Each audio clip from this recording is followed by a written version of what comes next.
திருச்சி மாநகராட்சி பகுதிகளில் பொதுமக்களுக்கு தேவையான அனைத்து அடிப்படை வசதிகளும் மேற்கொள்ளப்பட்டு வருகின்றன.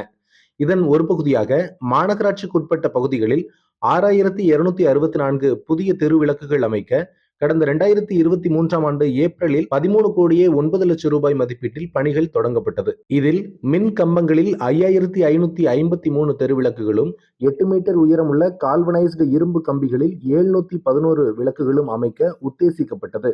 புதிய மின்கம்பங்களுக்கு மட்டும் 5,07,00,000 நிதி ஒதுக்கீடு செய்யப்பட்டது. இவற்றில் இதுவரை 3,257 தெருவிளக்குகள் மட்டுமே பொருத்தப்பட்டுள்ளன.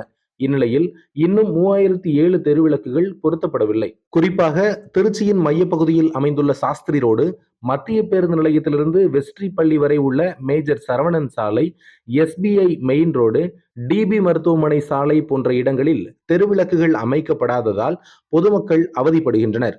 மாநகர பேருந்துகளை பிடிப்பதற்கு மாலை மற்றும் இரவு நேரங்களில் பெண்கள், மாணவர்கள் உள்ளிட்டோர் அடிக்கடி இந்த சாலைகளை பயன்படுத்துவதால் சரியான வெளிச்சம் இல்லாததால் பாதுகாப்புக்கு பெரும் அச்சுறுத்தலாக உள்ளதாகவும் குற்றச்சாட்டு எழுகிறது.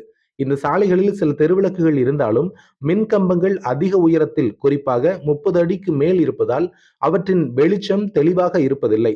சில முக்கிய சாலைகளில் ஒரு முனையில் மட்டுமே விளக்குகள் அமைக்கப்பட்டுள்ளன.